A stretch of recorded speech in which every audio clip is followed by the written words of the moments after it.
Welcome to The Political Bridge, the podcast where we explore the most pressing issues facing our nation from diverse perspectives. I'm your host, Ada. Today, we're tackling a question that's been gaining traction across the political spectrum. Is the Democratic Party losing its focus on working-class economic issues?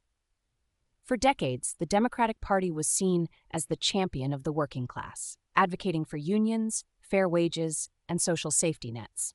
But in recent years, some critics argue that the party's priorities have shifted, perhaps towards cultural issues or the concerns of a more affluent, educated base. We'll examine the data, the policy shifts, and the lived experiences to understand if this perception holds true.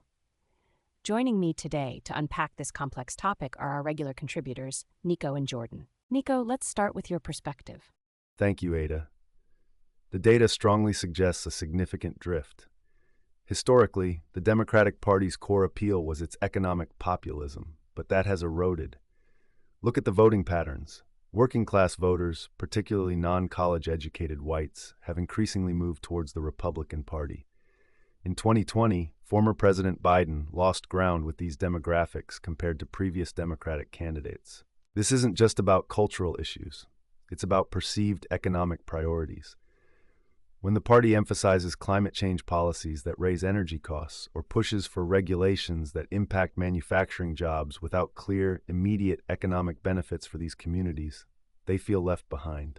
President Trump's focus on reshoring jobs and renegotiating trade deals, even if imperfect, resonated because it directly addressed working-class economic anxieties. The Democratic Party's rhetoric often sounds more aligned with environmental activists or urban professionals than with the blue-collar worker struggling with inflation.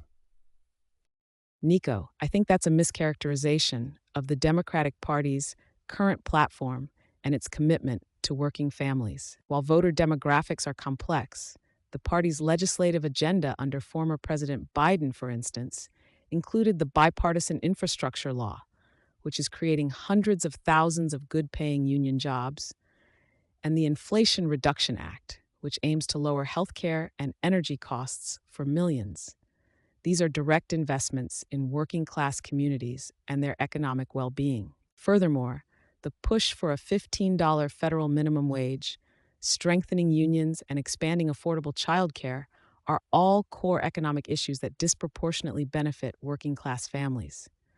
The focus on equity isn't a distraction. It's about ensuring that economic prosperity reaches all working people, including those from marginalized communities who have historically been excluded from economic gains. It's about broadening the definition of the working class, not abandoning it. Both of you raise compelling points about both perception and policy. Nico, you highlighted a shift in voting patterns and a perceived lack of focus on traditional working-class concerns. Jordan, you countered by pointing to specific legislative achievements and ongoing policy proposals that directly benefit working families. My first follow-up question for both of you is this: how much of this perceived shift, or lack thereof, is about the party's actual policy priorities versus how those priorities are communicated to and understood by working-class voters? Is it a messaging problem, a policy problem, or perhaps a combination of both that's contributing to this debate? It's certainly a combination, Ada, but I'd argue it leans heavily towards a policy problem that then creates a messaging challenge.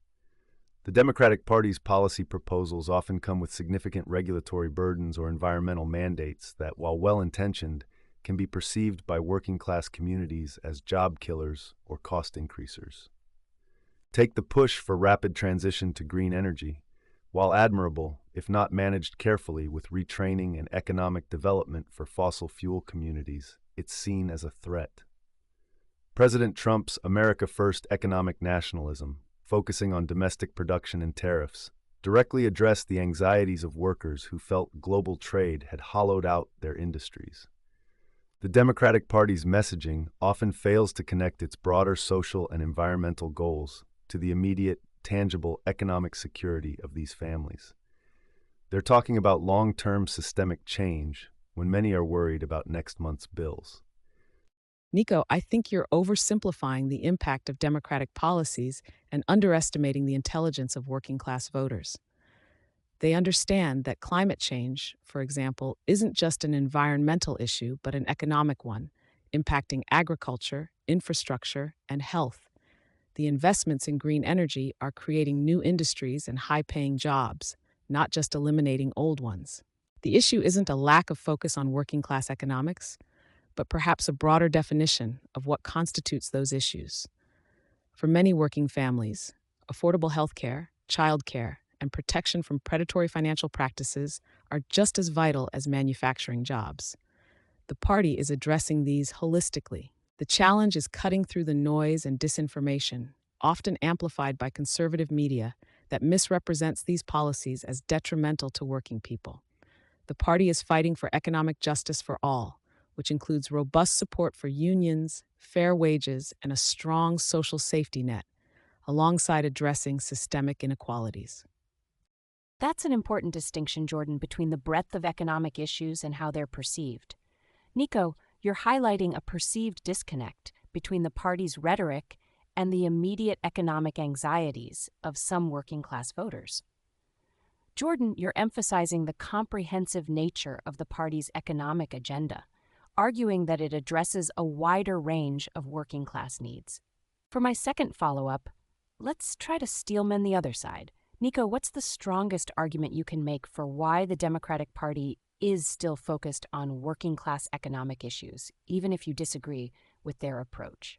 And Jordan, what's the strongest argument for why some working-class voters might feel the Democratic Party has left them behind, even if you believe the policies are beneficial? To steelman Jordan's point, the Democratic Party clearly intends to help working-class families, and many of their policies on paper aim to improve economic conditions. Their consistent push for a higher minimum wage, expansion of the Affordable Care Act, and investments in infrastructure projects, as Jordan mentioned, are all designed to alleviate financial burdens and create opportunities. They genuinely believe that addressing systemic inequalities and investing in new technologies will ultimately benefit everyone, including the working class. Their focus on unionization and worker protections also demonstrates a commitment to empowering labor. The argument is that their approach is more holistic and forward-looking, even if the immediate impact or messaging isn't always clear to every segment of the working population. They see their policies as a modern evolution of working-class advocacy, not an abandonment. To steelman Nico's perspective, I can understand why some working-class voters, particularly those in industries undergoing rapid transformation, might feel overlooked. When a party emphasizes issues like climate change or social justice, and those messages dominate the headlines, it can create a perception that their immediate economic struggles, like job security in a declining industry or the rising cost of living, are being deprioritized. If you're a coal miner or a factory worker whose plant closed, and you hear more about electric vehicles than about job retraining programs tailored for your specific skill set, it's easy to feel that the party isn't speaking directly to your concerns. The party's focus on broader systemic change, while necessary, can sometimes feel abstract compared to the concrete economic anxieties faced by individuals in specific communities. Fascinating insights from both of you, offering a nuanced view of this complex issue. It's clear that the question of the Democratic Party's focus on working-class economic issues isn't a simple yes or no, but rather involves considerations of policy, perception, and the evolving definition of the working class itself. Whether it's a messaging challenge, a policy realignment, or a combination, it's a conversation that will undoubtedly continue to shape our political landscape. Thank you, Nico and Jordan, for sharing your expertise and perspectives today.